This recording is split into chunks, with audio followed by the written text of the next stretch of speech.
பிதாவாகிய தேவனாலும் நம்முடைய கர்த்தராகிய இயேசு கிறிஸ்துவினாலும் உங்களுக்கு கிருபையும் சமாதானமும் உண்டாவதாக. இந்த நாளிலும் தேவனுடைய வார்த்தையை பகிர்ந்து கொள்ளும்படியாக அவர் பாராட்டின பெரிதான கிருபைகளுக்காக அவரை நன்றியுள்ள இருதயத்தோடு கூட துதிக்கிறேன். எத்தனை பேர் இந்த மாலை வேளையில் சந்தோஷமாக இருக்கிறீங்க? ஆமென். கர்த்தருக்குள் சந்தோஷமாக இருப்பதே நம்முடைய பலன் என்று வேதம் சொல்லுகிறது. ஆகினால் சத்தியங்களை நம்ம சந்தோஷமாக கேட்கலாம். சரி, இன்றைக்கு உங்கள் மத்தியில் வைக்கிற தலைப்பு என்னவென்றால், குடும்பத்தில் இருக்க வேண்டிய தேவனுடைய சமாதானத்தின் உடன்படிக்கை. சமாதானத்தின் உடன்படிக்கை. ஏன்னா நிறைய விஷயங்கள் நம்ம எப்படி கேள்விப்படுறோம்னா, உதாரணத்துக்கு இந்த சமாதானம்ன்ற ஒரு விஷயத்தை நம்ம எடுத்துக்கிட்டா கூட இந்த உலகத்திலேருந்து தான் நம்ம எடுக்கிறோம். இந்த உலகத்திலேருந்து தேடிக்கிறோம், இந்த உலகத்திலேருந்து எடுக்கிறோம். ஆனால் சொல்லும் போது இது கர்த்தர் நமக்கு என்ன பண்ணார்? சமாதானம் கொடுத்தாரு அப்படின்னு சொல்லி சொல்கிறோம். ஆனால் தேவன் நமக்கு கொடுக்குற சமாதானம் அது எப்படிப்பட்டதாக இருக்குதுன்னா, வேதாகமத்தின் அடிப்படையில் பார்க்கும்போது அது ஒரு உடன்படிக்கை. பாருங்கள், அதுக்கு ஆதாரமாக என்னாகமம் 25ஆம் அதிகாரம் 12வது வசனம். ஆகையால் இதோ அவனுக்கு என் சமாதானத்தின் உடன்படிக்கையை கட்டளையிடுகிறேன். இதோ என் சமாதானத்தின் உடன்படிக்கையை கட்டளையிடுவேன். இங்க சொல்றாரு. யாருக்கு சொல்றாருன்னு பார்த்தீங்கன்னா, ஆரோனுடைய குமாரன் எலியேசர், எலியேசருடைய குமாரன் பினேகாசுக்கு சொல்றார். ஏன் இந்த பினேகாசுக்கு இந்த வார்த்தையை பயன்படுத்துறாரு அப்படின்னு பார்த்தீங்கன்னா, பக்தி வைராக்கியம், தேவன் மேல அவன் வச்சிருக்கிற அந்த பற்றுதல், அந்த பக்தி வைராக்கியம். ஏன்னா இஸ்ரவேலர் எல்லாருமே வேற வேற விபச்சாரங்களையோ அந்நிய தேவர்களோ வணங்கி அப்படி போயிட்டாங்க. ஆனா இந்த பினேகாஸ் ஒரு பக்தி வைராக்கியம் பாராட்டினார் தேவனுக்காக. இந்த பக்தி வைராக்கியத்தின் நிமித்தம் தேவன் அவருக்கு ஒரு ஆசீர்வாதத்தை கொடுக்கிறாரு. அது என்னன்னா, என் சமாதானத்தின் உடன்படிக்கை. அந்த வார்த்தை ரொம்ப முக்கியம். என் சமாதானத்தின் உடன்படிக்கை. அப்போ தேவன் இதோ அப்படின்ற வார்த்தை யூஸ் பண்ணிட்டு தான் சொல்றாருங்க. இதோ என் சமாதானத்தின் உடன்படிக்கையை கட்டளையிடுகிறேன்றாரு. அப்ப தேவனுடைய ஆதீனத்துல சமாதானம் குடும்பத்துக்குன்னு வச்சிருக்கிறாரு. அது முதல் குடும்பம் பெற்றது யாருன்னா, ஆரோனுடைய குடும்பம். அவருடைய பேரன், ஆரோனுடைய பேரன் பினேகாசுக்கு கிடைச்சது. குடும்ப சமாதானம் அப்படின்றது இன்னைக்கு எப்படி இருக்குதுன்னா, நமக்கு நாமே சொல்லி காம்ப்ரமைஸ் பண்ணிக்கிறோம். இருக்கிறோம், நல்லா இருக்கிறோம், சமாதானமாக இருக்கிறோம் அப்படின்னு சொல்கிறோம். ஆனால் உண்மையிலேயே அந்த சமாதானத்துக்குரிய காரியம் குடும்பத்தில் இருக்குதா அப்படின்னு ஒரு கேள்வி கேட்டால் இல்லைன்னு தான் அர்த்தம். ஏன்னா சமாதானம் குடும்பத்தில் ரெண்டு நிலைப்பாட்டில் இறங்கும், ரெண்டு விதத்தில் இறங்கும். ஒன்று தனிநபர் சமாதானம். குடும்பத்தில் வேற வேற பிரிவு, மாமனார் மாமியார், அப்பா அம்மா, கணவன் மனைவி, பிள்ளைங்க, இப்படி நிறைய உறவு முறைகள் இருந்தாலும் ஒவ்வொரு உறவு முறைக்கு தனிப்பட்ட விதத்துல தேவன் என்ன பண்றாரு? சமாதானத்தை கொடுக்குறாரு. குடும்பம் அந்த சமாதானத்தை அனுபவிக்கணும். அது ஒரு சமாதானம். இன்னொரு சமாதானம் குடும்பமாய் அனுபவிக்கிற சமாதானம். பல உறவுகள் இருந்தாலும் எல்லாருமே அந்த தேவன் கொடுக்கிற அந்த சமாதானத்தை என்ன பண்ணணும்? அனுபவிக்கணும். இப்ப நம்ம ஒரு கேள்வி கேட்டுக்கணும். தனிப்பட்ட முறையில் நான் சமாதானமா இருக்கிறேன்னா, குடும்பமா நம்ம சமாதானமா இருக்கிறோமா அப்படின்னு ஒரு கேள்வி கேட்டா எவ்வளோ ஆன்சர் பண்ணுவோம் நம்ம? இதுக்கு ஒரு கான்ஃபிடென்ட்டா, ஒரு ஆணித்தனமா நம்மளால் பதில் சொல்ல முடியுமா? ஆமாங்க, நான் தனிப்பட்ட முறையில் நான் சமாதானத்தோடு தான் இருக்கிறேன், குடும்பமாகவும் சமாதானத்தோடு தான் இருக்கிறேன்னு சொல்வதற்கு ஏது இல்லாமல் தான் இருக்குது. என்ன காரணம்னா, சமாதானம்னா என்னன்னு தெரிஞ்சுக்கல நம்ம. ஃபர்ஸ்ட் ஆஃப் ஆல் அதான் ரொம்ப முக்கியம். வேதத்தின் அடிப்படையில் பார்க்கும்போது ஒவ்வொரு வார்த்தைக்கும் தேவன் அதன் அடிப்படையில் விளக்கத்தை வசனத்தில் கொடுத்துக்கிறார். நம்ம அதை கூர்ந்து கவனிக்கல. ஃபார் எக்ஸாம்பிள், சமாதானத்தை குறித்து பேசும்போது கர்த்தராகிய இயேசு கிறிஸ்து சொல்றார் பாருங்க, யோவான் 14ஆம் அதிகாரம் 27. யோவான் 14:27. சமாதானத்தை உங்களுக்கு வைத்து போகிறேன், என்னுடைய சமாதானத்தையே உங்களுக்கு கொடுக்கிறேன். ரொம்ப அருமையா சொல்றாரு பாருங்க. சமாதானத்தை வைத்து போகிறேன், என்னுடைய சமாதானத்தை உங்களுக்கு கொடுக்கிறேன். உலகம் கொடுக்கிற பிரகாரம் நான் உங்களுக்கு கொடுக்கிறதில்லை. கிளியரா சொல்லிட்டாரு. என் சமாதானத்தை கொடுக்கிறேன். அந்த சமாதானம் எதை சார்ந்தது கிடையாது, உலகம் கொடுக்கிற சமாதானத்துக்கு ஈக்குவாலிட்டி கிடையாது. உங்கள் இருதயம் கலங்காமலும் பயப்படாமலும் இருப்பதாக. இதுதான் அந்த சமாதானம். அப்போ உலகத்துல கூட சமாதானம் இருக்குது, இல்ல இருக்குது. ஏன்னா உலகத்துல ஜனங்க வாழ்றாங்களே. ஆனா கர்த்தர் கொடுக்கிற சமாதானம், இயேசு கொடுக்கிற சமாதானம் எப்படின்னா, அது இருதயம் கலங்காது, இருதயம் பயப்படாது. அதுதான் உண்மையான சமாதானம். என்ன பிரச்சனை வந்தாலும், என்ன போராட்டம் வந்தாலும், எப்பேற்பட்ட சூழ்நிலை வந்தாலும், இந்த இருதயம், சரீரம் இல்லை, நல்லா கவனிங்க, சரீரம் கிடையாது. சரீரத்துல நம்ம நடிச்சிடலாம், நாங்கள் எப்பவுமே சந்தோஷமா தான் இருக்கிறோம், சமாதானமா தான் இருக்கிறோம், நான் எப்பவுமே சமாதானமா இருக்கிறோம் பிரதர். இல்லை பிரதர், இது இருதயத்துல கர்த்தர் கொடுக்குறாரு, கலங்காமலும் பயப்படாமலும் இருக்கும். அதுதான் அந்த ஒரு சமாதானம். மன அமைதின்றோம் இல்லையா, அதுதான் மனதை சார்ந்த ஒரு அமைதி, ஒரு சமாதானம். எப்படி பிரச்சனையை பார்த்து கலங்காமலும் பயப்படாமலும் இருக்கும். நம்ம சொல்லலாம் நான் சமாதானமா இருக்கிறேன்னு, ஆனா ஒரு பிரச்சனை வந்துட்டா அங்க என்ன போயிடுதுங்க, சமாதானம் போயிடுது. ஒரு இழப்பு வந்துட்டா, ஒரு வேலை போயிட்டா, குடும்பத்துல ஏதாவது ஒண்ணு எதிர்மறையா நடந்தா முதல்ல போறது என்னங்க, சமாதானம் போயிடுது. நெக்ஸ்ட் என்ன வரும், பயம் வரும். அடுத்தது அங்க என்ன வரும், பிரச்சனை வரும். புரியுதுங்களா? அப்ப புரிஞ்சுக்கணும். அப்போ குடும்பங்கள்ல இருக்க வேண்டிய சமாதானம் தேவன் வகுத்து வைத்த சமாதானமா இருக்கணும். அப்போ இந்த சமாதானம்ன்றது ஒரு உடன்படிக்கை. அதுதான் நம்ம இன்னைக்கு மெயினா பார்க்க போறோம். இது ஏதோ நான் ரட்சிக்கப்பட்டேன் கர்த்தர் எனக்கு கொடுக்கிறாரு இல்ல, அது அப்படிதான். ஆனா இது ஒரு கவனன்ட், இது ஒரு உடன்படிக்கை, இது தேவன் வகுத்து வச்சது. இதை நம்ம தெளிவா புரிஞ்சுக்கிட்டோம்னா, நான் விசுவாசிக்கிறேன், இனி இந்த குடும்பத்தினுடைய சமாதானத்தை யாராலையும் கெடுக்க முடியாது. எத்தனை விசுவாசிக்கணும்? ராமன் சொல்லுங்க. நம்ம குடும்பத்தோட சமாதானத்தை யாராலையும் கெடுக்க முடியாது. நம்முடைய தனிப்பட்ட விதத்தை சமாதானத்தை யாராலையும் கெடுக்க முடியாது. கர்த்தர் அப்படிதான் பண்ணி வச்சிருக்கிறார். கர்த்தர் அந்த கோட்பாட்டில் தான் இந்த சமாதானம்ன்ற பிரமாணத்தையே கொடுத்திருக்கிறார். நம்ம இதெல்லாம் பார்க்கல, ஆழமா நம்ம உள்ள போய் பார்க்கல, ஏதோ காதால கேட்டு என்ன பண்ணிக்கிறோம், அதை ரெகனைஸ் பண்ணிக்கிறோம். ஆனா உண்மையான அதனுடைய தோற்றம் என்னன்னா, அது ஒரு உடன்படிக்கை. சரி, இப்போ ஒரு கேள்விக்கு நமக்கு பதில் கிடைச்சிருக்கும். என்னன்னா, சமாதானம்னா என்ன? இருதயம் கலங்காமலும் திகையாமலும் பயப்படாமலும் இருக்கிறது. சரி, இப்போ சமாதானத்தின் உடன்படிக்கைன்னா என்ன? அது எங்க நடந்தது, எப்போ நடந்தது, அது நம்மளுக்கு பிக்சர் கிடைக்கணும். அப்போ அந்த சமாதானத்தின் உடன்படிக்கைன்னா என்ன, அது எப்படிப்பட்டதுன்றதை தெரிஞ்சுக்கிட்டாதான் அது நம்ம குடும்பத்தில் இருக்குதான்னு பார்க்க முடியும், அது நமக்குள்ள இருக்குதான்னு பார்க்க முடியும். ஸோ அந்த மாதிரி பார்க்கும்போது வேதாகமத்தில் நிறைய தீர்க்க தரிசன வசனத்துல தேவன் சொல்லி இருக்கிறார், நிறைய தீர்க்க தரிசன வசனத்துல சொல்லி இருக்கிறாரு. நம்ம மேலோட்டமா படிச்சுட்டு உள்ள போய் பார்க்கல. ஆனா இதன் அடிப்படையில வசனங்களை தேடி படிக்கும்போது தேவன் எவ்வளவு பெரிய ரகசியத்தை அப்படி வச்சிருக்கிறாருன்றத நினைக்கும் போது ரொம்ப ஆச்சரியமா இருக்குது. பாருங்களேன், அதுல ஒரு வசனம் வாசிக்கலாம்.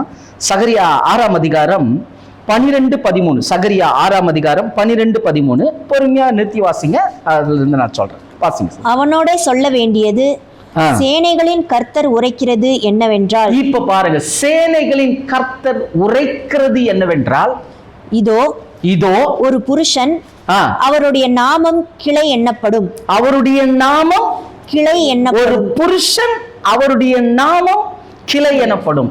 யார் அந்த கிளை சொல்லுங்க. இன்னொரு இடத்துல ஏசாயா 11ஆம் அதிகாரத்தை நீங்க வாசித்து பார்த்தீங்கன்னா தெரியும். ஈசாயின் அடிமரத்திலிருந்து ஒரு கிளை தோன்றி துளிர் விட்டுதான். அப்ப ஈசாயின் அடிமரத்திலிருந்து ஒரு கிளை தோன்றி துளிர் விட்டுதுன்னா யார் எதை சொல்லி இருக்குது? இது கர்த்தராகிய இயேசு கிறிஸ்துவ பத்தி சொல்லி இருக்குது. இப்ப வாசிங்க சிஸ்டர். இதோ ஒரு புருஷன், அவருடைய நாமம் கிளை எண்ணப்படும். அவர் தம்முடைய ஸ்தானத்தில் இருந்து முளைத்தெழும்பி, தன்னுடைய ஸ்தானத்திலிருந்து போது இப்போ அவருக்குன்னு ஒரு ஸ்தானத்தை தேவன் கொடுத்திருக்கிறார். இப்ப இயேசுன்னும் போது the purpose, என்ன நோக்கம், என்ன திட்டம், அவருடைய ஸ்தானம். ஃபார் எக்ஸாம்பிள், திவ்யா அப்படின்றது தீபக்குடைய மனைவி ஸ்தானம். பாக்கிற சகோதரன்று தீபக்கோட அப்பா ஸ்தானம் விளங்குதா? இப்போ இந்த கிளை என்றவருக்கு ஒரு ஸ்தானம் இருக்குது. இப்ப வாசிங்க.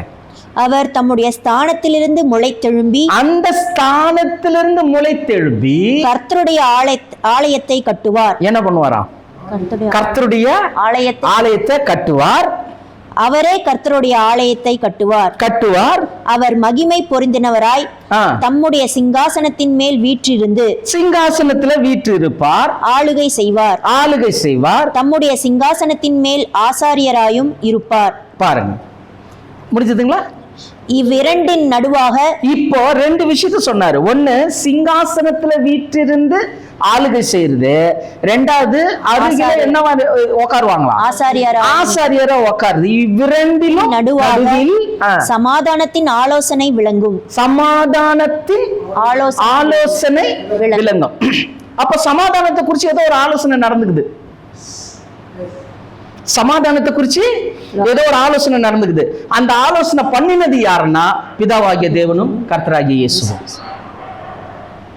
அந்த ஸ்தானம் தேவன் நமக்கு கொடுக்கிற அந்த சமாதானத்துக்குரிய உடன்படிக்கைக்கு பாத்திரவான் யாரு? இயேசு. அந்த ஸ்தானத்தை கொடுத்தாரு. அந்த ஸ்தானத்துல இருந்து அவர் முளைச்சு கிளம்பி எழும்பி அவருடைய வேலை என்னவா? சபையை கட்டுறாராம், ஆலயத்தை கட்டுறாராம். பவுல் சொல்றாரு, நீங்களே தேவனுடைய ஆலயமா. இன்னைக்கு இந்த இயேசு கிறிஸ்துவை ஏற்றுக்கொண்டதுனால நீங்களும் நானும் என்னவா மாறிட்டோம்?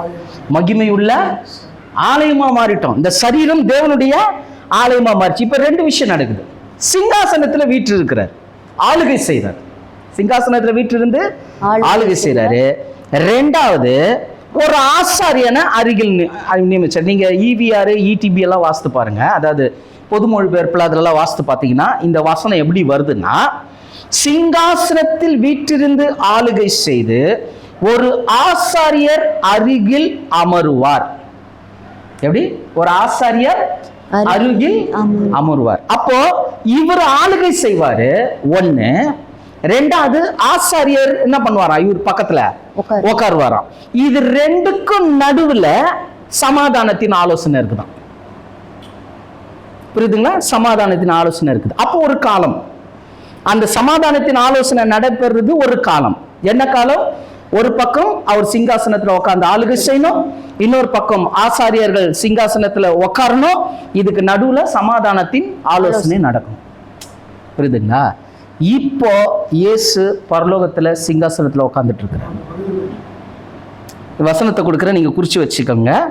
1 கொரிந்தியர் 15ஆம் அதிகாரம் 24-25 வசனத்தை நீங்க வாசித்து பார்த்தீங்கன்னா அங்க கிளியரா வேதம் சொல்லுது, கடைசி நாட்கள்ல சகலத்தையும் பிதா கீழ்ப்படுத்தினவருக்கு ஒப்பு கொடுத்து, கீழ்ப்படுத்தினவருக்கு இவர் என்ன பண்ணுவாராம்? கீழ்பட்டு இருப்பாரு. இவர் கீழ்பட்டு இருக்கிற வரைக்கும், அதாவது சகல எல்லா சத்துருக்களையும் பரிகரித்து அந்த வசனம் பாதப்படியாக்கி போடும் வரைக்கும், யாரோட பாதத்துல? பிதாவாகிய தேவனுடைய பாதப்படியில போடுற வரைக்கும் இவர் ஆளுகை செய்யணும். ஆளுகை செய்ய வேண்டியது. அப்புறமா இவர் என்ன பண்றார்? ராஜ்யத்தை பிதாவின் கையில கொடுத்துட்டு கீழ்படுத்தினவருக்கு கீழே கீழ்பட்டு இருப்பார். கிளியரா இருக்கு. அப்போ இந்த வசனத்துல நம்ம தெரிஞ்சுக்க வேண்டிய ஒரு சத்தியம் என்னன்னா, இப்பொழுது நீங்களும் நானும் இயேசு கிறிஸ்துவின் ஆளுகையில இருக்கிறோம். இயேசு கிறிஸ்து நம்மை ஆண்டு கொண்டு இருக்கிறார். அந்த தகுதியை பிதாவாகிய தேவன் அவருக்கு கொடுத்திருக்கிறார். விளங்குதுங்களா? அப்போ இது நடக்குதா? இது நடந்துகிட்டே இருக்கும்போது ரெண்டாவது ஆசாரியர்கள் என்ன பண்ணோம்? சிங்காசனத்துல உட்காரு. அது எப்போன்னா ஃபியூச்சர். சொன்னார் இல்லையா? வெளிப்படுத்தல் 1:6 அவருடைய ரத்தத்தினாலே பிதாவாகிய தேவனுக்கு முன்பதாக நீங்கள் நானும் என்னவா இருக்கிறோம்?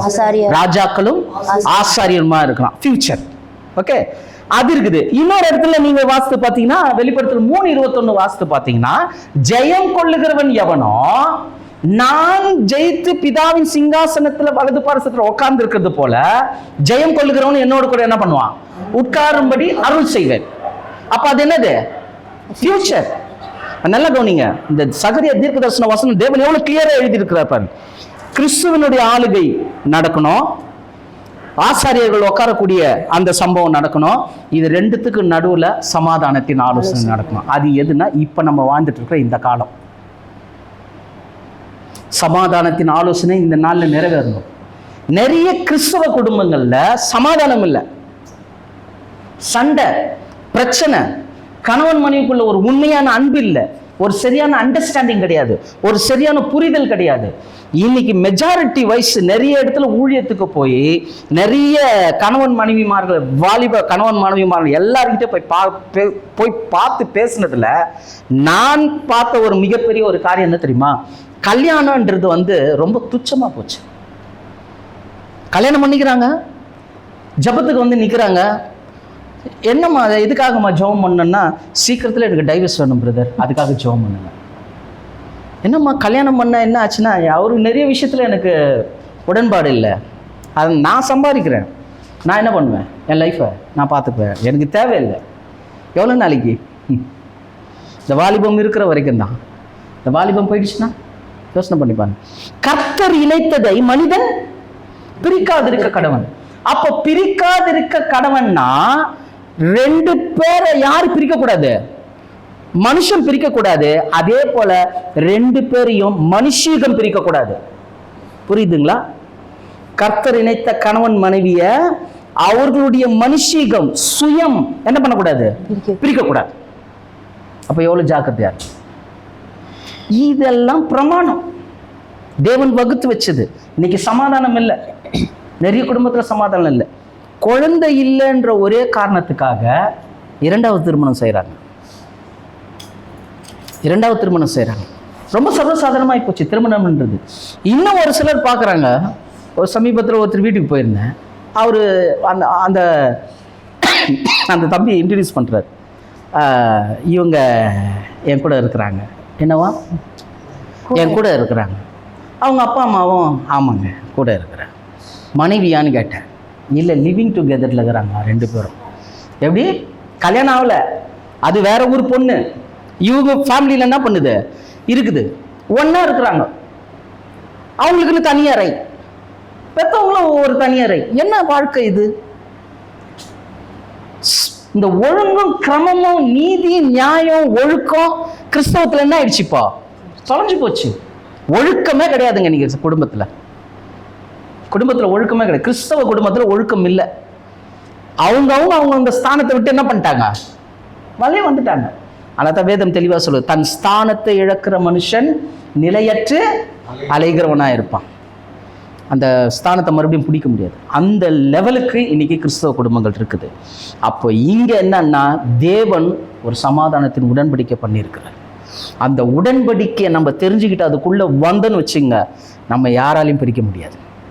நம்ம குடும்பத்தின் சமாதானத்தை யாராலையும் கெடுக்க முடியாது. எந்த சக்தியால முடியாது, யாராலையும் முடியாது. ஒன்னால தான் முடியும், அது நம்மால தான் முடியும். மற்றபடி வேற யாராலும் முடியாது. அப்போ நல்லா புரிஞ்சுங்க, இந்த விஷயம் சமாதானத்தின் ஆலோசனை விளங்கும் அப்படின்னும் போது கர்த்தராகிய இயேசு கிறிஸ்துவை வச்சு தேவன் என்ன பண்ணியிருக்கிறாரு? இந்த சமாதானத்தின் உடன்படிக்கை பண்ணியிருக்காரு. அதனால தான் நீங்க ஏசாயா 53ஆம் அதிகாரத்தை வாசித்து பார்த்தீங்கன்னா அங்க கிளியரா சொல்லியிருப்பாங்க, நமக்கு சமாதானத்தை உண்டு பண்ணும் ஆக்கினை அவர் மேல வந்துதான். நமக்கு குடும்பங்களுக்கு, கிறிஸ்தவ குடும்பங்களுக்கு சமாதானத்தை உண்டு பண்ணும், ரொம்ப வார்த்தைகளை ரொம்ப நிறுத்தி படிக்கணும். உண்டு பண்ணும் ஆக்கினை இயேசு கிறிஸ்து மேல வந்தது. அப்போ சமாதானம் எவ்வளவு முக்கியம் ஒரு குடும்பத்துக்கு. தேவனுடைய ஆதீனத்துல அது ஒரு பெஸ்ட் திங்ஸ், அது ரொம்ப முக்கியமான ஒரு காரியம். அது குடும்பத்துக்கு வச்சிருக்கிறாரு. இன்னைக்கு நம்ம தெரிஞ்சுக்கல. சத்தியத்தையும் அறிவீர்கள், சத்தியம் உங்களை விடுதலையாக்கும். நம்ம சொல்லிட்டு தெரிஞ்சுக்கிட்டு தான் இருக்கிறோம். சத்தியத்தை அறிஞ்சிட்டோம். சத்தியம், எந்த சத்தியத்தை அறியணும்? அந்த சத்தியத்தை அறிஞ்சுக்கிட்டா தான் விடுதலை கிடைக்கும்.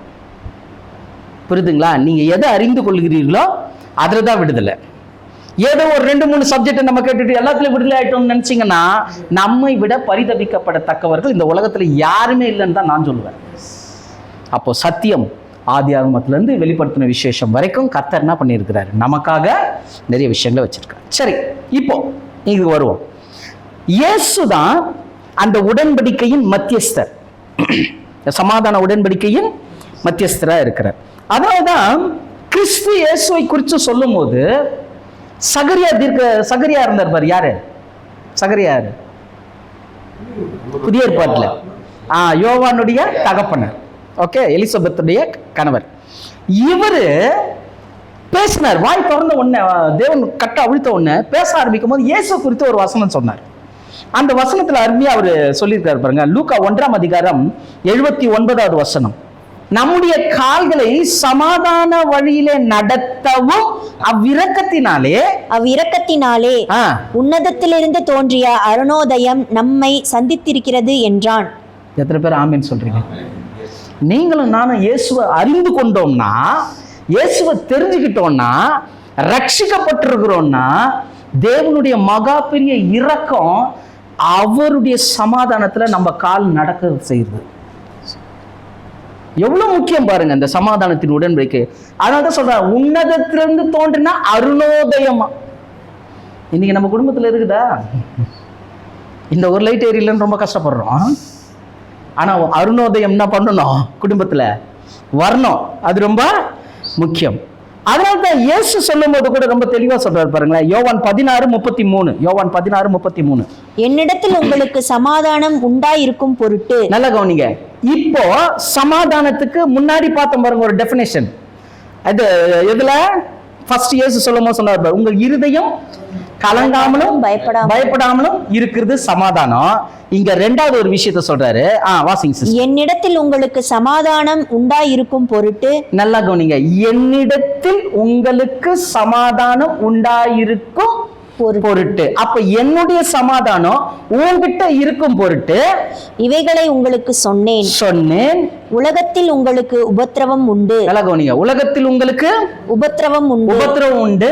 ஆனாலும் திடன் கொள்ளுங்கள். நான் உலகத்தை ஜெயித்தேன் என்றார். அப்போ இங்க என்ன சொல்றாருன்னா, உங்களுக்கு சமாதானம் உண்டாயிருக்கும் பொருட்டு என்ன இருக்குதா? இந்த உலகத்துல உபத்திரவம் இருக்குதுன்னு சொல்றாரு. ஆக்சுவலா இது எப்படி அப்படின்னு பாத்தீங்கன்னா, உபத்திரவத்தின் போது சமாதானம். நமக்கு வரக்கூடிய உபத்திரவத்தின் போது தேவன் நமக்கு என்ன கொடுக்கிறாரு? கிறிஸ்து இயேசு நமக்கு என்ன கொடுக்கிறாரு? சமாதானத்தை கொடுக்கிறாரு. அந்த சமாதானம் இயேசுவின் சமாதானம். இதான் உடன்படிக்கை. புரியுதுங்களா? இப்ப கணவன் மனைவிக்குள்ள ஒரு பிரச்சனை. என்ன பிரச்சனை? டியூ கட்டலன்ற பிரச்சனை. அப்போ டியூ கட்டுற உடனே நம்மளுக்கு என்ன ஆயிடுது தெரியுமா? கட்டி முடிச்சிட்டோம். சொல்யூஷன் டியூ கட்டினது கிடையாது, கர்த்தருடைய சமாதானம் அங்க இறங்குறதுனால நீங்க கட்டினீங்க. எத்தனை பேர் ஆமீன் சொல்றீங்க? புரியுதுங்களா? அப்போ உபத்திரவம் உண்டு, இயேசு ஜெயித்தாரு. அந்த உபத்திரவத்தினால நமக்கு என்ன இருக்குதான்? சமாதானம் உண்டாயிருக்கு. அப்ப நல்லா புரிஞ்சுங்க, உபத்திரவத்திலேயும் ஒரு சமாதானத்தை கொடுக்கிறது தான் தேவனுடைய உடன்படிக்கையின் சமாதானம். புரியுதுங்களா? இது நல்லா விளங்கணும். இது நம்ம வாழ்க்கையில நம்ம அனுபவிக்கிறது, புதுசெல்லாம் கிடையாது, இது அனுபவிக்கிறது. ஏன்னா ஒவ்வொரு நாளும் உபத்திரவம். நேற்று போனோம், அங்கங்க எங்க போயிட்டு எல்லாம் வந்து கடைசியில் திடீர்னு ஒரு நியூஸ், ஃபைனலா தாயார் இறந்துட்டாங்கன்னு. அது எவ்வளோ பிரச்சனை. ஆனா நான் விசுவாசிக்கிறேன், நான் அந்த நேரத்துல ஒருவேளை அவர் இங்க இருந்து இந்த செய்தியை கேள்விப்பட்டிருந்தா ரொம்ப உடைஞ்சு போயிருப்பாரு. அங்க நாங்க எல்லாருமே இருந்ததுனால, எல்லாருமே கலகலன்னு இருந்ததுனால, அவர் கூடவே இருந்ததுனால, நிறைய விஷயங்கள் அப்படியே பேசி சம்பாஷித்ததுனால அந்த தாக்கத்தை கர்த்தர் கொடுக்கல. ஏன்னா நேற்று ஒரு சகோதரர் எனக்கு சந்திச்சாரு. அவர் எனக்கு காலையில ஃபோன் பண்ணும்போது நான் சொன்னேன், உங்ககிட்ட பேசின அந்த சகோதரருடைய தாயார் இறந்துட்டாருன்னு. அவர் இடிச்சிட்டாரு. என்ன பிரதர் சொல்றீங்க? ஒரு அம்மா போயிட்டாங்களா? ஐயோ, அவரால் எப்படி முடிஞ்சது? எப்படி பண்ண முடிஞ்சது? ஒரு மாதிரி ஆயிட்டு இருப்பாரு. இல்லைங்க, நார்மலாக தான் இருந்தாரு, எங்க கூட தான் இருந்தாரு, சந்தோஷமா தான் இருந்தாரு. அவருக்கு தெரியும் போனது அம்மா திரும்ப பார்ப்பாங்க, அந்த நம்பிக்கை இருக்குது. அதனால அவரு ஓகே அப்படின்னோன்னு அவர் அவ்வளோ சந்தோஷப்பட்டார். ஒரு வார்த்தை சொன்னார், இது தாங்க கிறிஸ்துவுக்குள்ள சத்தியத்துல இருக்கிறவங்களுக்கு இல்லாதவங்களுக்குள்ள வித்தியாசம். சிம்பிள். இதுதான். உபத்திரவம் உண்டு, ஆனாலும் தேவனுடைய சமாதானம் நம்மை ஜெயிக்க வைக்கும். புரியுதுங்களா?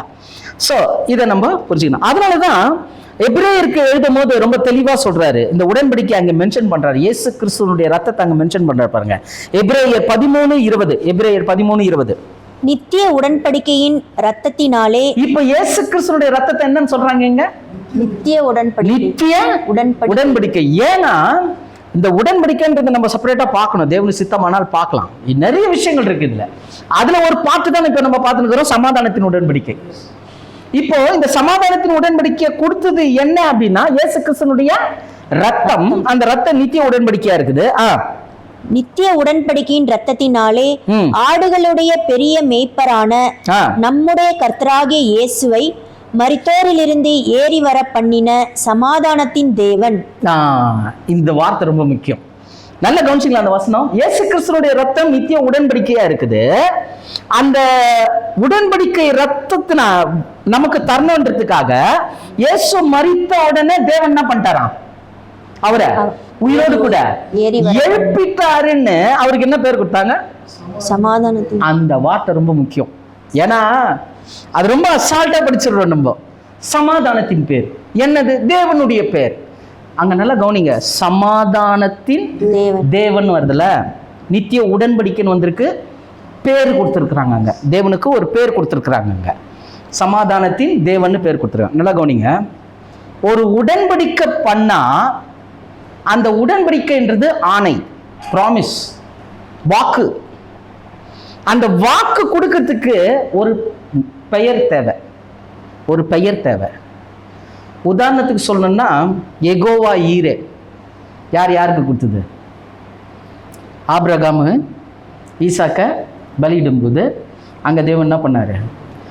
நிறுத்திட்டு ஒரு ஆடை கொடுத்தாரு. அதனால அவர் என்ன பண்ணாரு? ஆபிரகாம் யெகோவா ஈரே. ஏன்னா அங்க ஒரு உடன்படிக்கை நடந்ததுன்னு கலாத்தியர்ல சொல்றாரு பவுல்.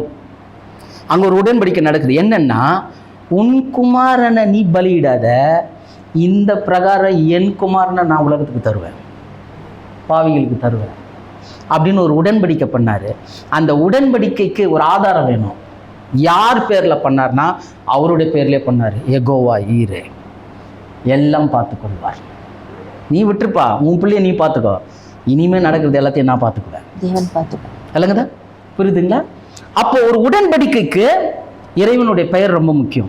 இங்க நித்திய உடன்படிக்கைக்கு சமாதானத்தின் தேவன் கொடுத்துட்டாங்க. அதனால நம்ம படிக்கும் போது கூட இதை சர்வசாதாரணமா படிச்சிடறோம்.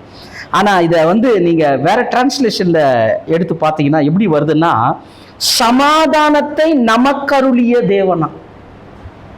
நீங்க EVRல எல்லாம் படிச்சு பார்த்தீங்கன்னா ரொம்ப அருமையா இருக்கும், ஈஸி டு ரீட்ல. அப்புறம் பொதுமொழிபெயர்ப்புல பார்த்தீங்கன்னா இப்படிதான் இருக்குது, சமாதானத்தை நமக்கருளிய தேவன். ஏன்? இயேசுவினுடைய ரத்தத்தினால ஒரு நித்திய உடன்படிக்கை பண்ணிட்டாரு. உடன்படிக்கை பண்ணவன பேர் தேவைப்படுது, அவருடைய பேரை கொடுக்கிறாரு, சமாதானத்தை நமக்கருளிய தேவன். நீங்க எங்கெல்லாம் சமாதானத்தின் தேவன் வருதோ அது இந்த அர்த்தத்துல தான் சொல்லப்பட்டிருக்கு, சமாதானத்தை அருளும் தேவன். ஒரு உடன்படிக்கை, அங்க ஒரு உடன்படிக்கைய வைக்கிறார். இதெல்லாம் வச்சுதான் ஏசாயா இருக்கிற தீர்க்கதரிசிகள்ல பெரிய தீர்க்கதரிசி யாரு? பெரிய தீர்க்க தரிசன புஸ்தகம் ஏசாயா தீர்க்க தரிசன புஸ்தகத்துல சூப்பரான ஒரு வார்த்தை கொடுத்தாரு. இதுல கொடுமை என்ன தெரியுமா? அந்த வசனம் நமக்கு எல்லாருமே தெரிஞ்சிருக்குது, ஆனா அதுக்குள்ள இருக்கிற ஆழத்தை புரிஞ்சுக்கல. நம்ம பாட்டெல்லாம் வர பாடுறோம், அந்த வசனம் வச்சுங்க. ஏசாயா 54:10. மலைகள் விலகினாலும் பர்வதங்கள் நிலை பெயர்ந்தாலும் என் கிருபை உன்னை விட்டு விலகாமலும். நல்ல கவனிங்க, என் கிருபை உன்னை விட்டு விலகாமலும் என் சமாதானத்தின் உடன்படிக்கை நிலை பெயராமலும். என் சமாதானத்தின் உடன்படிக்கை நிலை பெயராமலும் இருக்கும் என்று உன்மேல் மனதுருகிற கர்த்தர் சொல்லுகிறார். உன்மேல் மனதுருகிற, இதுதான் முன்னாடி பார்த்தா அவ்விரக்கத்தின்படியே. அவர் நம்ம மேல வச்சிருக்கிற ஒரு இரக்கம் என்னன்னா ஒரு மனதுருக்கம். ஐயோ, இந்த மோசமான உலகத்துல, இந்த நாசம் நிறைஞ்சிருக்கிற உலகத்துல, சம்பாதிக்கிறதுக்கு போராடுற உலகத்துல, எவ்வளவுதான் சம்பாதிச்சாலும் கையில நிக்காத உலகத்துல, இப்படியே சம்பாத்தியம் உள்ள இருந்தாலும் குடும்பத்துல சமாதானம் இல்லாம நிறைய முறை கண்ணீரோட கவலையோடு இப்படி தத்தளிக்கிற நமக்கு நம்ம மேல மனிதர்கள் மனதுருக மாட்டாங்க. ஆனா நம்ம உண்டாக்கின தேவன் மனதுருகிறார். அந்த வார்த்தை எனக்கு ரொம்ப பிடிச்சது. ரொம்ப பிடிச்சது. எத்தனையோ முறை இந்த வசனத்தை நம்ம படிச்சிருக்கிறோம். ஆனா இந்த சப்ஜெக்ட் எடுக்கும்போது, இந்த வசனத்தை படிக்கும்போது என்னால முடியல. உன்மேல் மனதுருகிற கர்த்தர் சொல்லுகிறாராம். எப்படி இருக்கு பாருங்களேன். அப்போ என் மேல் மனதுருகிறவர் ஒரு சமாதானத்தின் உடன்படிக்கை எனக்கு செஞ்சிருக்கிறார். ஒவ்வொரு கிறிஸ்தவனுக்கும், இயேசுவை ஏற்றுக்கொண்ட ரட்சிக்கப்பட்ட ஒவ்வொருவருடைய குடும்பத்திலும் இந்த சமாதானத்தின் உடன்படிக்கை இருக்கணும். இது அவர் மனதுருகி இரக்கத்தின் அடிப்படையில் நமக்கு என்ன பண்ணியிருக்கிறாரு, கொடுத்திருக்கிறாருன்றது தான் சத்தியம். சத்தியம். ஸோ இப்போ உங்களுக்கு புரிஞ்சிருக்கும். முதல்ல சமாதானம்னா என்னன்னு பார்த்தோம். நெக்ஸ்ட் சமாதானத்தின் உடன்படிக்கை இருக்கு, அதை தேவன் செஞ்சிருக்கிறாரு. அதை நம்ம வசனத்திலிருந்து பார்த்தோம். சரி, இப்போ மூணாவது என்னன்னா, இந்த சமாதானத்தின் உடன்படிக்கை நம்முடைய குடும்பத்துல நிலைநாட்டுவது எப்படி அல்லது அடையாளப்படுத்துவது எப்படி? புரியுற மாதிரி சொல்லணும்னா, தேவன் நமக்கு கொடுத்திருக்கிற இந்த சமாதானத்தின் உடன்படிக்கைக்குள்ள நம்ம இருக்கிறோமா இல்லை வெளியில இருக்கிறோமா? இல்லை ஒருவேளை வெளியில இருந்தா நம்ம குடும்பத்துக்குள்ள எப்படி இந்த சமாதானத்தின் உடன்படிக்கை நம்ம என்ன பண்றது, கொண்டு வந்து எஸ்டாப்ளிஷ் பண்றது, அதை நிலைநிறுத்துவது எப்படின்றத சில காரியங்களை மாத்திரம் பார்த்துட்டு முடிக்கலாம். முதலாவது, அதனால தான் முன்னாடி சொன்னேன், இந்த சமாதானத்தின் தேவன் ரொம்ப முக்கியம். நீங்க பைபிளை படிக்கும்போது எங்கெல்லாம் சமாதானத்தின் தேவன் படிக்கிறீங்களோ அங்க ஒரு விஷயத்தை தேவன் செய்யறாரு. கன்கார்டன்ஸ் வச்சு ட்ரை பண்ணி பாருங்க. எங்கெல்லாம் சமாதானத்தின் தேவன் சொல்றாரோ அங்க ஒரு விஷயத்தை செய்யறாரு. அந்த விஷயம் எப்படிப்பட்ட விஷயமா இருக்கு தெரியுமா? நம்ம குடும்பத்துல வரக்கூடிய சமாதானத்தை கேடு உண்டு பண்ற ஒரு சக்தியை அழிக்கிற மாதிரி இருக்குது. எப்படிங்க? நம்முடைய குடும்பத்துல சமாதான கேட்டை கொண்டு வருகிற சக்தியை அழிக்கிறதா இருக்குது. இன்னொன்னு, குடும்பத்துல சமாதானத்தை எப்படி உள்ள கொண்டு வரலான்னு கற்றுக் கொடுக்கிற பாடமா இருக்குது. ரெண்டு லேயர், ரெண்டு அர்த்தம். எங்கெல்லாம் சமாதானத்தின் தேவன் வருதோ, சமாதானத்தின் கர்த்தர்னு வருதோ, ரெண்டு ஆங்கிள். ஃபர்ஸ்ட் ஆங்கிள் என்ன? சமாதான கேட்டை உண்டு பண்ணுகிற அந்த சக்தியை அழிக்கிறத பத்தி எழுதியிருக்குது. இன்னொன்னு, குடும்பத்துல அந்த சமாதானத்தின் உடன்படிக்கை கொண்டு வருது எப்படின்றத கற்றுக் கொடுக்கிற பாடம் இருக்குது. வேதமே நமக்கு கற்றுக் கொடுக்குது. முழு வேதாகமே நம்மளுக்கு என்ன பண்ணுது? கற்றுக் கொடுக்குது. இது வேணாங்க, நாங்க கத்துக்கிட்டோங்க, எங்களுக்கு இது போதுங்க, இதுதாங்கன்னு சொன்னா அது தவறு. அது தவறு. வளர்ச்சிக்கு எதுவாக நம்ம என்ன பண்ணோம்? மாறணும். கர்த்தர் இந்த நாள்ல நம்மள விரும்புறார். சரி, இப்போ அந்த சமாதானத்தின் உடன்படிக்கையை நம்முடைய குடும்பத்துல வர வைக்கிறதுக்கு அதுக்கு எதிரடியா இருக்கக்கூடிய சக்தி அவர் என்ன பண்றாரு? அழிக்கிற மாதிரி இருக்கக்கூடிய ஒரு வசனத்தை நான் உங்களுக்கு காட்டுறேன். ரோமர் 16ஆம் அதிகாரம் 20வது வசனம். ரோமர் 16:20. சமாதானத்தின் தேவன் சீக்கிரமாய் சாத்தானை உங்கள் கால்களின் கீழே நசுக்கி போடுவார். சமாதானத்தின் தேவன் சீக்கிரமாய் சாத்தானை உங்கள் கால்களின் கீழே நசுக்கி போடுவார். என்ன பண்ணுவாராம்? நசுக்கி போடுவார். பாத்தீங்களா? இப்போ இந்த இடத்துல இன்னொரு டிரான்ஸ்லேஷன் எப்படி வருதுன்னா, சாத்தானை உங்களின் கீழ் நசுக்கி போட்டு சமாதானத்தை நமக்கருளுகிற தேவன். சாத்தான காலு கீழே நசுக்கி போட்டு சமாதானத்தை நமக்கு அருளுகிற தேவன். அருளுகிற தேவன். இப்ப சாத்தான யாருக்கு காலு கீழே நசுக்கி போட்டாரா? நம்முடைய போட்டாரா? இயேசு கிறிஸ்துனுடைய ரத்தத்துக்கு எதுவுமே நிற்க முடியாது. எதுவுமே நிற்க முடியாது. அப்போ இதுல இருந்து நம்ம ஒரு பாடம் கத்துக்கணும். என்னன்னா, குடும்பத்துல சமாதானம் இல்லைன்னா அதுக்கு காரணம் யாரு? சாத்தான். இதே கேள்வி ஏதோ ஒரு முறை ஒருத்தர்கிட்ட போய் சொன்னேன். குடும்பத்துல சமாதானத்தை கெடுக்கிற ஆள் யாருன்னு அந்த அம்மா அவங்க வீட்டுக்கார சாத்தான் அப்படின்ச்சு. என்ன பார்த்து தான் சொன்னாங்க அவங்க. புரியுதுங்களா? அப்ப நல்லா புரிஞ்சுங்க. ஆட்ட நாயகனே வேற, சமாதானத்தை கேட்டு கொண்டு வர்ற ஆட்ட நாயகனே வேற. ஆனா அடிச்சுக்கிறது யாரு? நம்ம. ஆனாதான் பாருங்க, ரொம்ப அருமையா பவுல் சொல்லுவார். அந்த வார்த்தை ரொம்ப கவனிக்க வேண்டிய வார்த்தை. எபேசியர் 4:27. 4:27. பிசாசுக்கு இடம் கொடாமலும் இருங்கள். அவ்வளவுதான். பிசாசுக்கு இடம் கொடாமலும் இருங்கள். இப்ப நல்லா புரிஞ்சுங்க. நல்லா ஒரு சில விஷயத்த சொல்றேன். இப்போ வீட்டில் ஏதோ ஒரு காரியத்தை குறித்து டிஸ்கஸ் பண்றீங்க. அந்த டிஸ்கஷன் எப்படி ஆரம்பிக்க தெரியுமா? ரொம்ப ஜபத்தோட ஆரம்பிப்போம், ரொம்ப அன்பா ஆரம்பிப்போம்.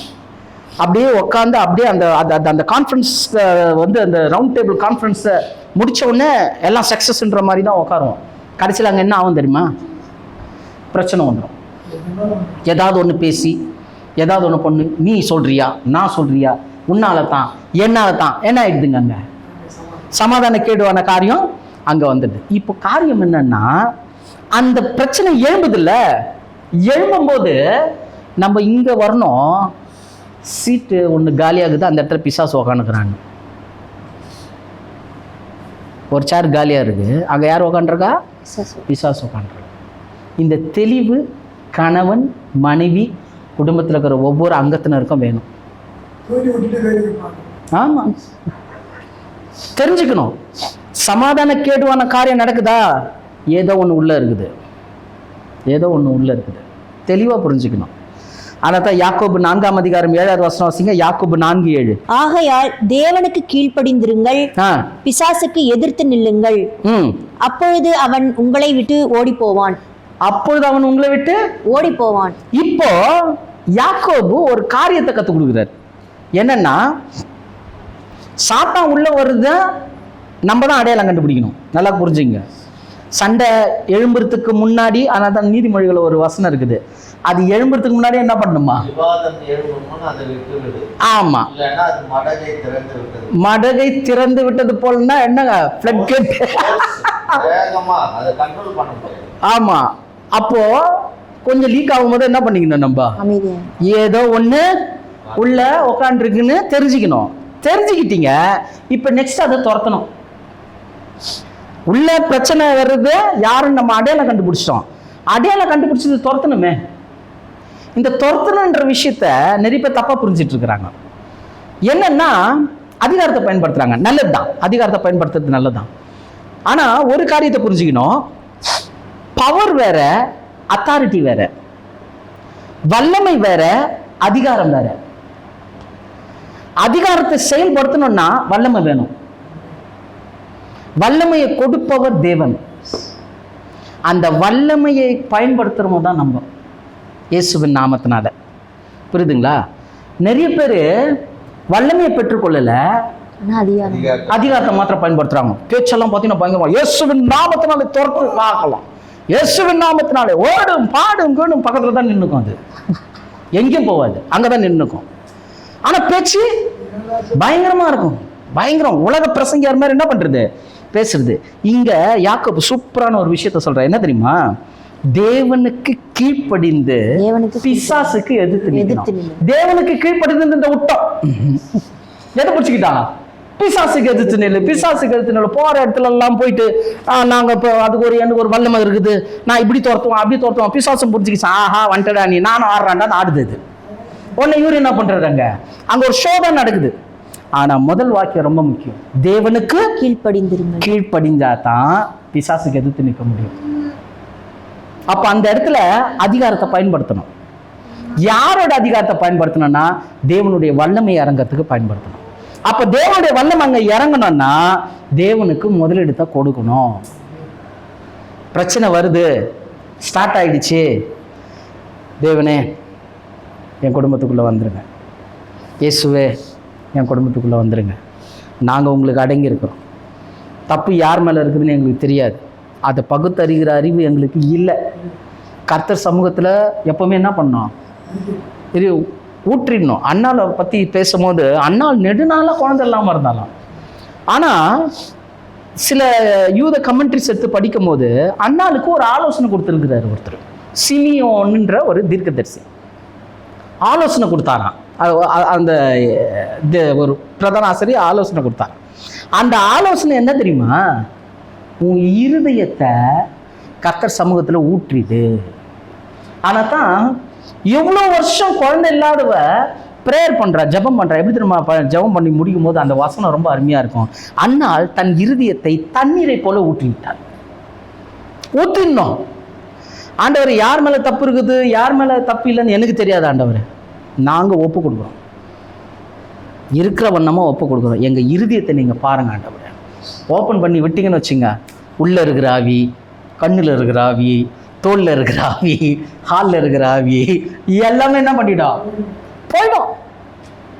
அப்போ தேவனுக்கு என்ன பண்ணோம், கீழ்ப்படிதல் ரொம்ப முக்கியன்றதை நம்ம தெரிஞ்சுக்கணும். அதுதான் இங்கே சொல்கிறார், ரொம்ப கிளியராக சொல்கிறார். அதனால தான் பாருங்க, ரோமாபுரிக்கு எழுதும் போது சொல்கிறார் பாருங்க, அது ரோமர் 15ஆம் அதிகாரம் 33வது வசனம். சமாதானத்தின் தேவன் உங்கள் அனைவரோடும் கூட இருப்பாராக. ரொம்ப முக்கியம். சமாதானத்தின் தேவன் உங்கள் அனைவரோடும் கூட இருப்பாராக.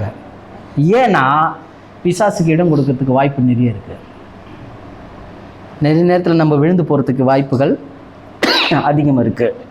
இதில் அடையாளம் கண்டுபிடிக்காதவங்க விழுந்து போகிறாங்க. சின்ன பிரச்சனை பெரிய பிரச்சனையாக மாறி குடும்பமே சீரழிது. இதில் சீரழிக்கப்படுறவங்க யார் தெரியுமா? பிள்ளைங்க தான் சீரழிக்கப்படுறாங்க. இன்னொன்று யார் தெரியுமா? வீட்டில் இருக்கிற பெரியவங்க. ஏன்னா முதல்ல அவங்க நல்லா அதிகாரம் இருந்தது, நல்லா பேசினாங்க, எல்லாம் பண்ணாங்க. இப்போ அதிகாரம் என்ன ஆயிடுச்சு, வயசானோன்னு போயிடுச்சு. ஆனால் இந்த காரியத்தெல்லாம் பார்க்கும்போது அவங்க இறுதி எப்படி இருக்குதுங்க. சில வீடுகள்லாம் போனால் அவங்க வீட்டில் இருக்கிற பெரியவங்க சொல்லி கண் கலங்குவாங்க, இப்படி நடக்கிறா பிரதர், இப்படி நடக்கிறா சிஸ்டர். அப்போது இதெல்லாம் எப்படி இருக்குது பாருங்கள். சில இடம் வீட்டில் பிள்ளைங்களாம் வந்து சொல்லுது. என் மனைவி ஒரு காரியத்தை சொன்னான். அவங்க ஸ்கூலில் இருக்கும்போது ஒரு 2ஆம் கிளாஸ் படிக்கிற பிள்ளை சொல்லுது, அடிக்கடி லேட்டாக வருது அந்த பிள்ளை.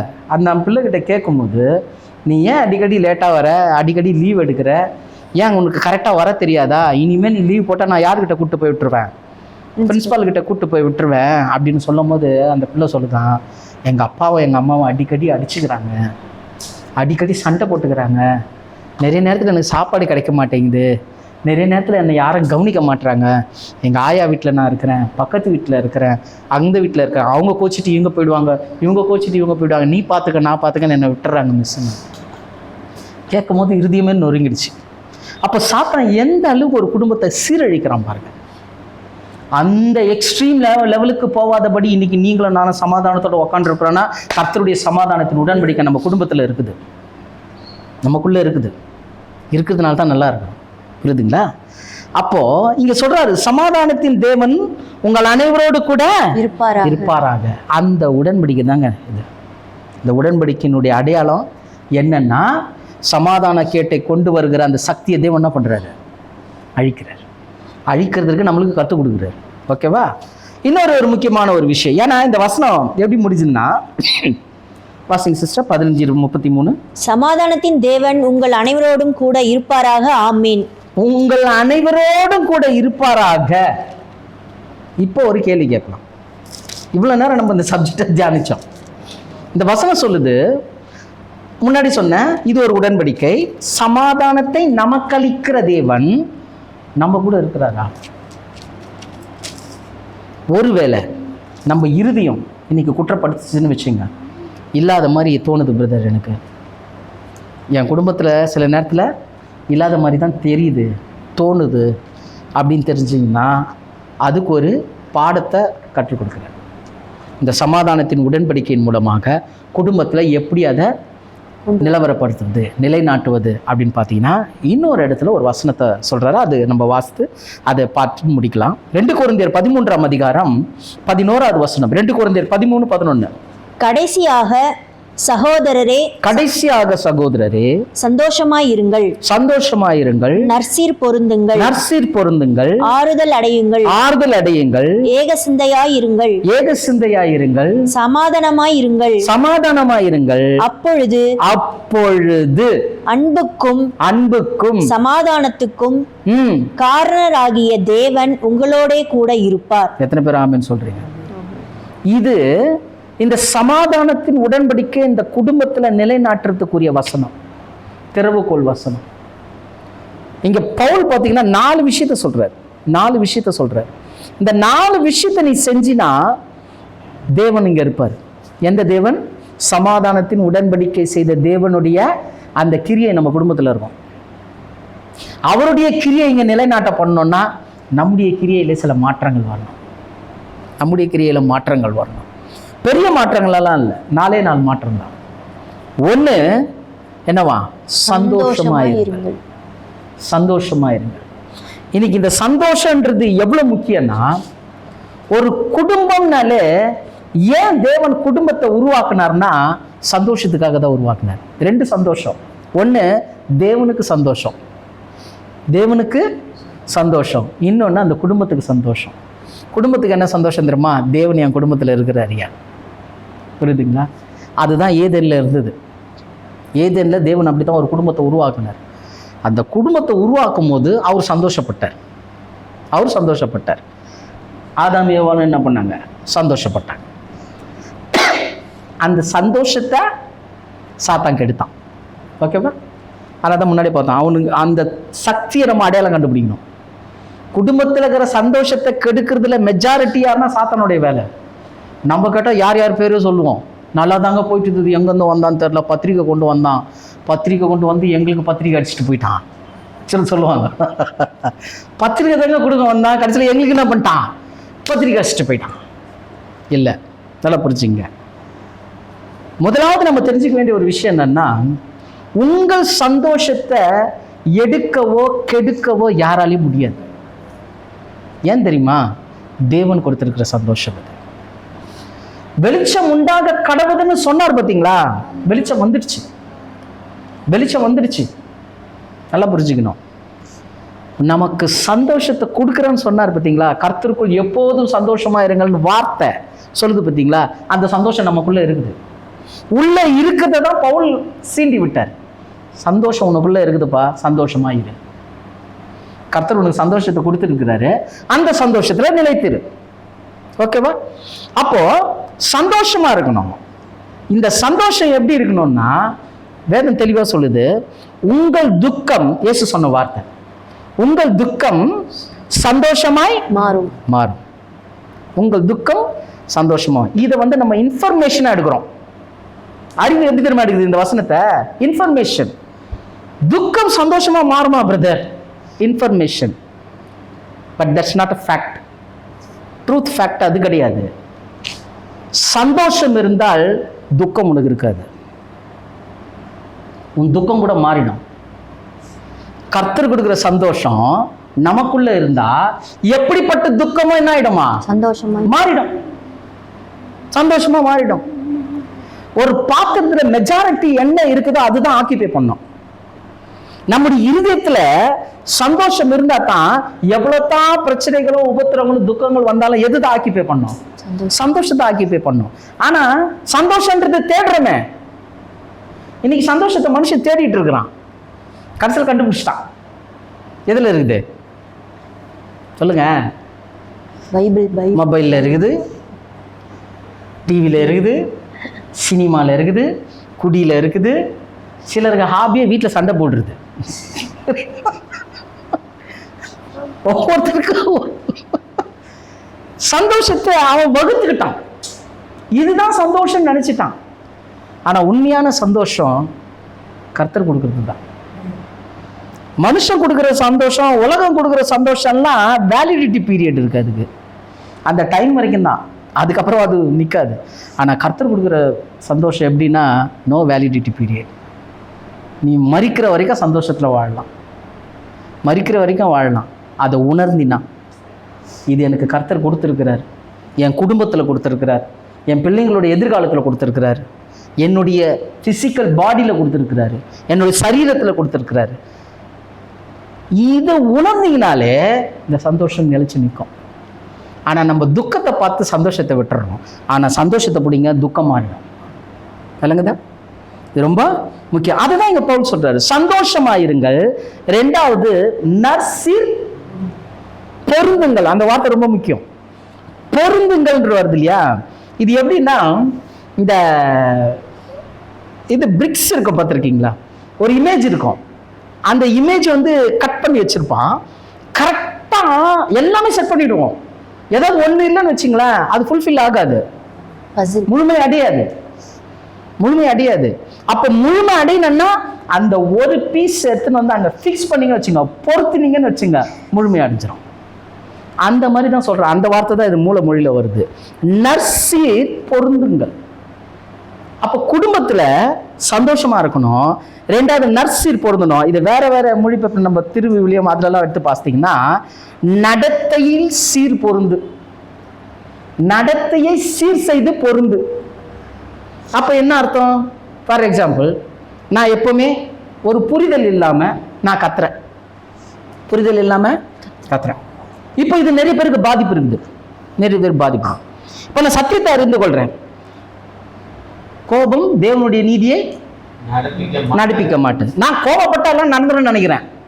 ஆனா வசனம் சொல்லுது கோபம் நல்லதுதான்பா, ஆனா கோபத்தினால நீதி தேவ நீதியை நடத்துறோம்னு நினைச்சுன்னா மாட்டாது. இதை வச்சு நீ இப்படி செஞ்சலாம் நினைக்காது. ஆமா, நடப்பிக்க மாட்டாது. அப்ப தேவனுடைய நீதினு ஒண்ணு இருக்குது. கோபப்படாதுன்றது நான் சொல்ல வரல, இருக்குது. கோபம் தனியா கடவுதுன்னு இருக்குது, அதுக்கு பாவம் செய்யாதுன்னு இருக்குது, அதெல்லாம் இருக்குது. ஆனா இப்படி இருந்தாதான் இது மாறும்ன்றத விட்டுரு, அது நீதி கிடையாதுன்னு சொல்றாரு. அப்ப என்னன்னா வளைந்து கொடுக்கிறது, நற்சீர் பொருந்துறது. அந்த நடத்தைய என்ன பண்றது? மாட்டிக்கிறது. TNTன்ற ஒரு டிரான்ஸ்லேஷன்ல ரொம்ப அருமையா வருது, பரிசுத்தத்தில் பொருந்தி முழுமை அடையுங்கள். பரிசுத்தத்தில் பொருத்தி முழுமை அடையுங்கள். அப்போ இந்த நற்சீர்ன்றது என்னன்னா என்ன நான் மாத்திக்கிறது, என்ன நான் மாத்திக்கிறது. எப்படி மாத்திக்கிறேன்னா என்ன நான் பரிசுத்தப்படுத்திக்கிறேன். மாத்திக்கிறதுன்றது என்னன்னா நான் இந்த விஷயத்தை விட்டுறேன் அப்படின்னா நம்ம விட மாட்டோம். சரீர முயற்சி அப்பிரயோஜனமானது, அது நோ யூஸ்ன்ட்டாங்க. மேபி அந்த ஃபுல்ஃபில்னஸ் வரல, அந்த முழுமையான அந்த இது வரல. ஆனா பரிசுத்தம் பண்ணிக்கிட்டா முழுமையான காரியம் என்ன ஆயிடுதுங்க உள்ள.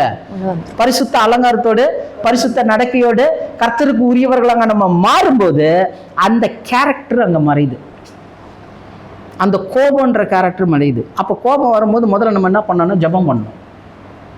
ஏதாவது கேள்விப்பட்டு கோபம் வருதுன்னா முதல்ல நம்ம ஜெபம் பண்ணணும். ஆண்டவரே முதல்ல என்ன பண்ணுங்க, உங்களுடைய ரத்தத்தினால என்னை கழுவி பரிசுத்தப்படுத்துங்க. நற்சீர் பொருந்துறது தான் நற்சீர். நம்ம நடத்திய மாற்றின்னு பொருந்திட்டீங்கன்னு வச்சுங்களேன், மாறிடும். இங்கே மாறிடும். நிறைய நேரத்துலலாம் பார்த்தீங்கன்னா ஒன்றுமே இல்லை, சின்ன விஷயம்தான், அதை அழகாக சிம்பிளாக பேசி முடிச்சுட்டு இருக்கலாம். ஆனால் அந்த சின்ன விஷயம் விஸ்வரூபம் எடுத்து ரொம்ப பெருசு. ஒரு விஷயத்தை கேள்விப்பட்டேன் நான், ரொம்ப எனக்கு ரொம்ப இதுவாகி போச்சு. டீ கப்பு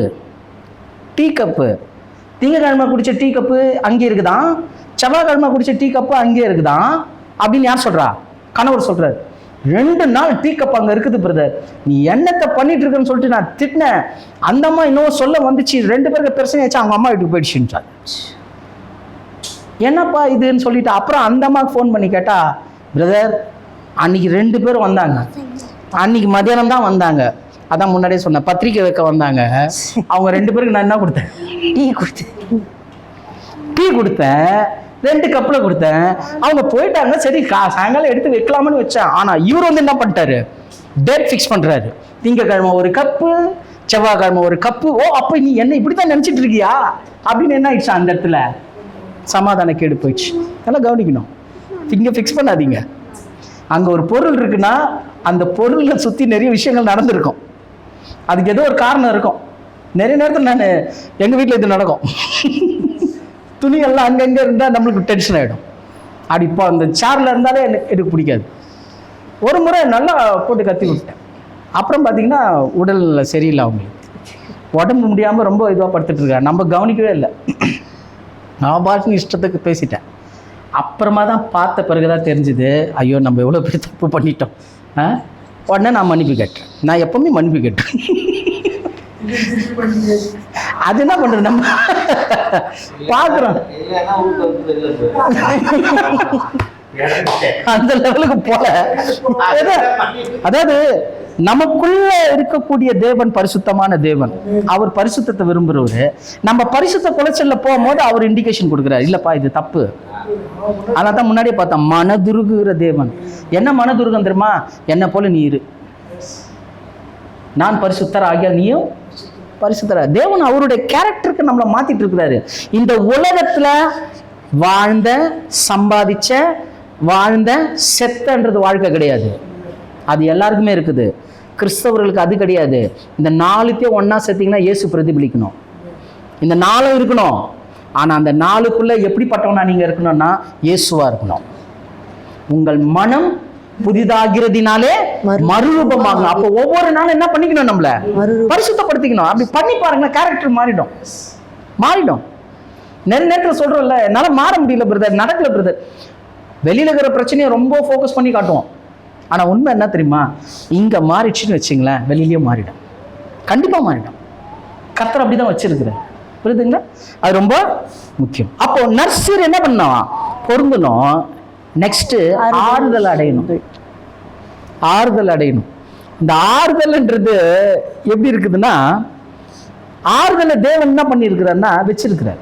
ஏன்னா அவரை குறித்து சொல்லும் போது 2 கொரிந்தியர் 1:3 வாசிங்க. நமது கர்த்தராகிய இயேசு கிறிஸ்துவின் பிதாவாகிய தேவனும் இரக்கங்களின் பிதாவும் சகல விதமான ஆறுதலின் தேவனுமாய் இருக்கிறவருக்கு ஸ்தோத்திரம். இப்ப தேவன் எப்படிப்பட்டவரா இருக்கிறாரா? ஆறுதலின் தேவன். ஓகே, ஆறுதலின் தேவன். இப்ப இந்த ஆறுதலின் தேவன் நமக்குள்ள இருக்கிறார். ஆனா நம்ம ஆறுதல் ஆகுறோமா? இல்ல இப்படி சொல்லலாம், ஆறுதல் ஆகுறதுக்கு நம்ம ட்ரை பண்ணா நம்மளால முடியுதா? இந்த பிரச்சனைய நான் பெருசா பார்க்காம என்ன நானே ஆறுதல் படுத்திக்கணும்னு நான் நினைக்கிறேன். நான் ஆராதிக்கிற தேவன் ஆறுதலின் தேவன். ஆனா எனக்குள்ள அந்த ஆறுதல் கிடைக்குதா? என்னால மாத்திக்க முடியுதா? கேள்விக்குறிதான். ஆனா அதை மாத்தலாம். எப்படி மாத்தலாம்னா, ரோமர் 15ஆம் அதிகாரம் 4வது வசனம். தேவ வசனத்தினால் உண்டாகும் பொறுமையினாலும் ஆறுதலினாலும் நாம் நம்பிக்கை உள்ளவர்களாகும் படிக்கு முன்பு எழுதி இருக்கவைகள் எல்லாம் நமக்கு போதனையாக எழுதி இருக்கிறது. எத்தனை பேர் ஆமென் சொல்றீங்க? நம்மளால மாற்ற முடியாது. ஆனா அந்த நேரத்துல வசனத்தை பார்த்தீங்கன்னா நம்ம மாறிடுவோம்.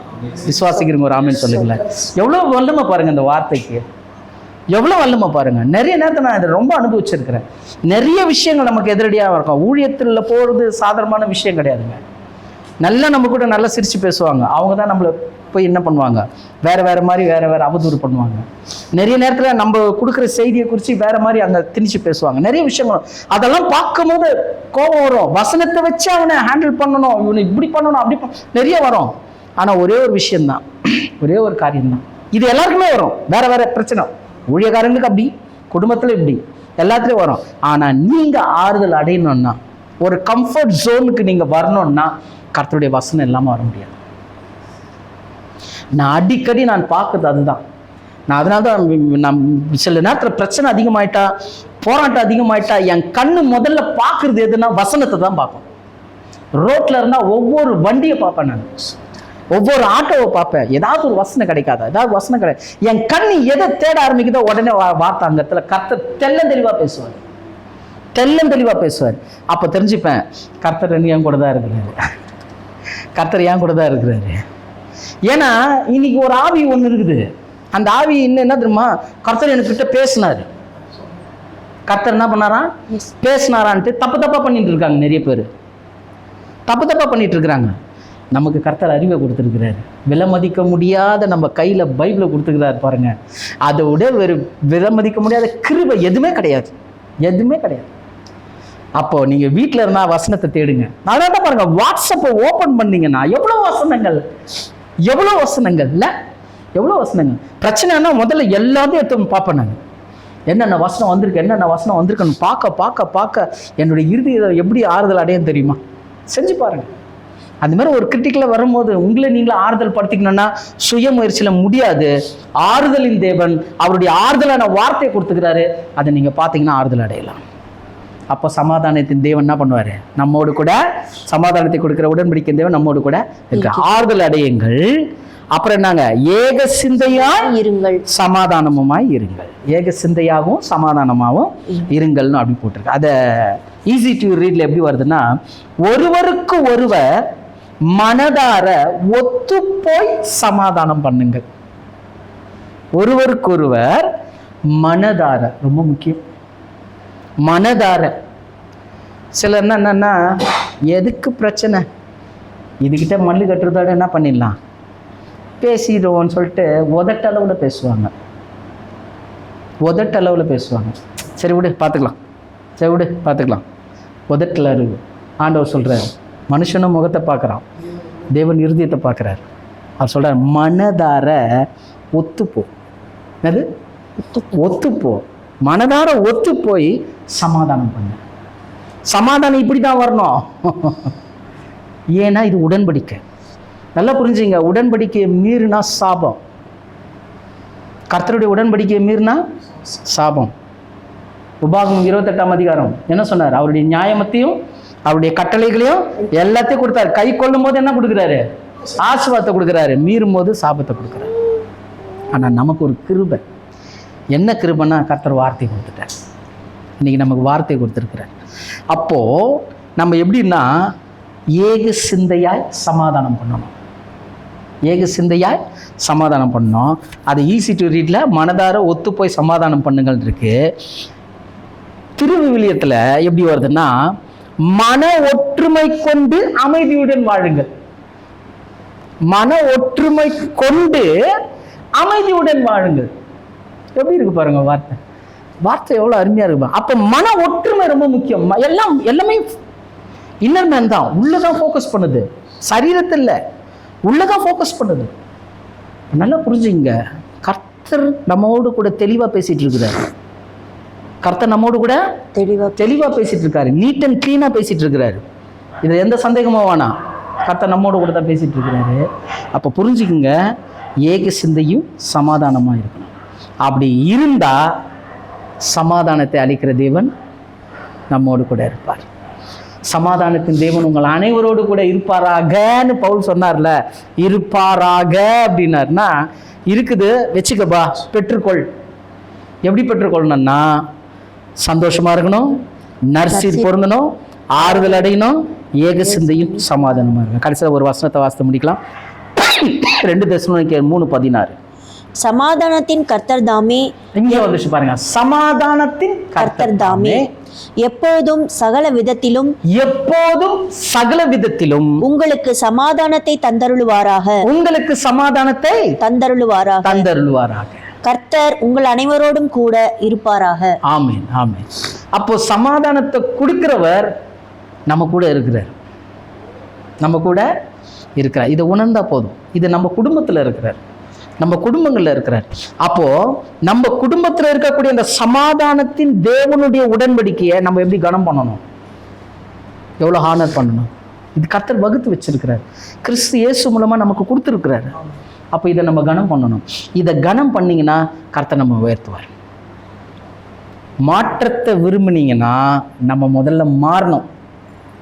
நம்ம மாறினா தான் மாற்றம் வரும். பாஸ்டிங் வந்து ஜெபம் பண்ணலாம் பிரதர், இந்த இடத்துல எழுதி கொடுக்கலாம் பிரதர், அந்த இடத்துல எழுதி கொடுக்கலாம், எங்கே வேணால் எழுதி கொடுங்க, எங்கே எத்தனை நாள் பாஸ்டிங் போடுங்க. கர்த்தர் எதிர்பார்க்கறது மாற்றம், மனமாற்றம். அந்த மனம் மாற்றம் அடையும்போது சுற்றி இருக்கிறதெல்லாம் மாறிடும். என்னென்ன பிரச்சனை நீங்கள் சொல்கிறீங்களோ அதெல்லாம் மாறிடும்.